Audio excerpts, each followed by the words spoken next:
successful is that, so my understanding historically of the development of this program is that it was a collaborative process from the onset, and that I think has clearly lended itself to the success that it has in its current iteration of a program, because everyone's on board, everyone works well. You know, there's a system of the student applies, they meet with the case manager works with, and people see the email of requests, you know, student emergency intervention, or you know, whatever. You see the subject line and you know what it is. And I feel confident in saying, if whether it's housing or financial aid or someone from disabled student services, and I'm usually the last person who has to see it, right? We all make it a priority, right? We get thousands of emails a day. Everyone makes those emails a priority so that it's moving along quickly for the students. And it's clear that there's just a lot of people across campus invested in this program. We recently just had a meeting for the folks that are involved kind of like in the lead group, the kind of like the key partners on campus that are working on this program. And it's just everyone's on board. Everyone sees the impact it's having on students. And we're kind of getting to the point of like, all right, what's next? Right? How are we going to continue to be the leaders? How are we going to stay ahead of the curve? What are the next things that we offer? Which is great. We just, the Chancellor's Office just in December had an opportunity to apply for grant funding to continue to support these programs on campus. And we're going through it. And you have to meet minimums on all these criteria. We weren't eligible for several of the areas because we're so far ahead of the game. Right? Like, so, you know, there are campuses that have nothing on a pantry where they're like, this funding group is only for folks who need to establish a pantry. All right. We're not eligible for that. We're not eligible for that. But we're starting to think really creatively of like, what are the next steps? Where are we going with this next? And we're thinking now more about, again, the transition piece of like, how do we help you stabilize yourself so that once these short-term resources are used and are no longer available to you, what is the long term? We're not just leaving you hanging after that. We want to make sure that you're stable and settled. So help me in terms of, tell me more about that. What would that look like? Sure. So on the programmatic side, what we have put our request in for this grant, it hasn't been approved yet, fingers crossed still, where we've actually asked for funding to create a program called, we're calling it Beach Steps. We're trying to keep the lingo all the same. But the idea is to create a variety of different care packages for students.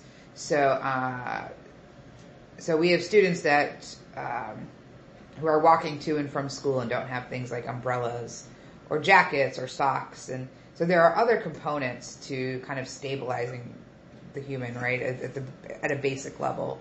So things like clothing, finding, so let's say we help a student find a permanent apartment that they can afford after they've faced homelessness, we get them settled somewhere.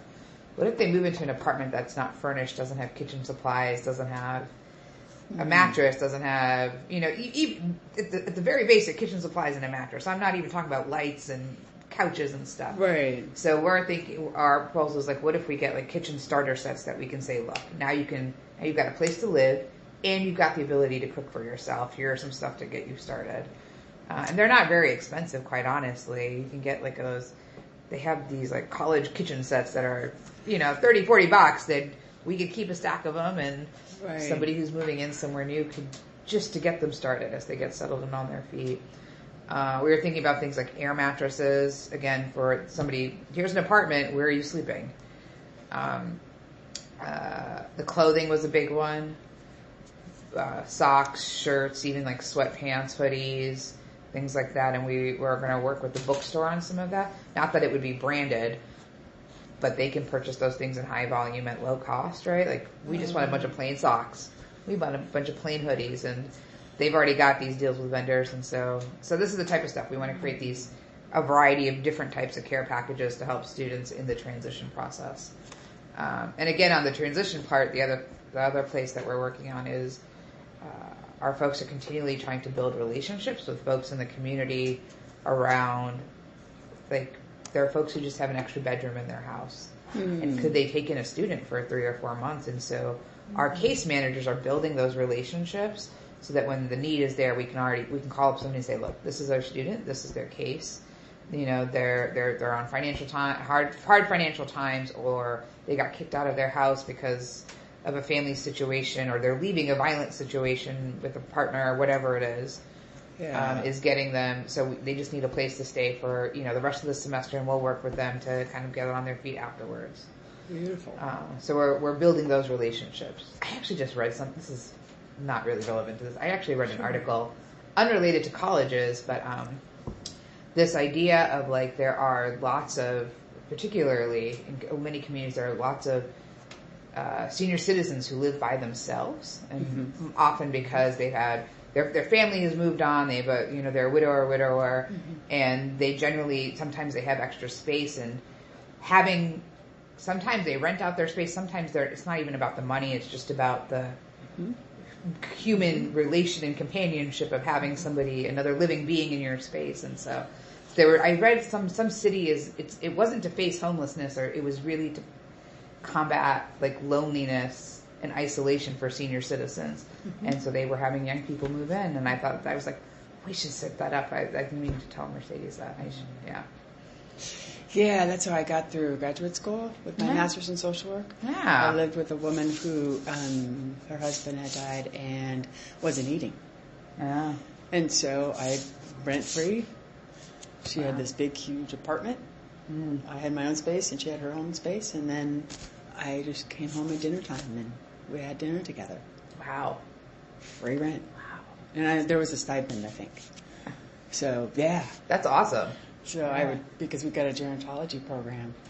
Wow. You could hook up with gerontology to find people. That's great. So, yeah, that's a great idea. Yeah. Yeah. I think that's one of the next places we should be looking is where are these, it's not just a general community, but how do we reach out to these individuals and say, right, this would be a really good thing to do. Right. This is kind of a random situation. My neighbor's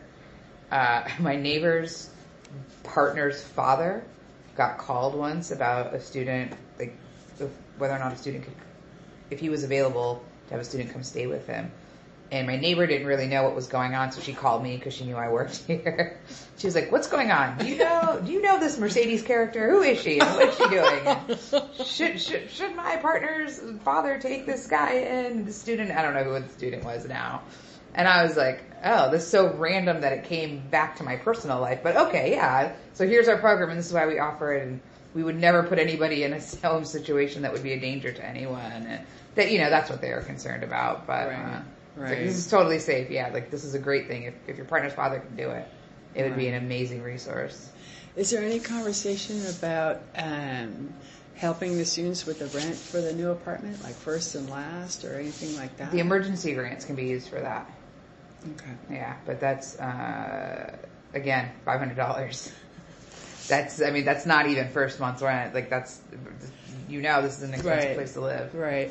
But when you were talking about like care packages and stuff, was there any conversations about how care packages are great and wonderful, but there was also discussion about like the rent because it is so expensive here? When we have those conversations, we actually talk more about if the student. We have a handful of students that don't have jobs that ask for these resources, so we actually help them find jobs. Oh, beautiful! Right, and so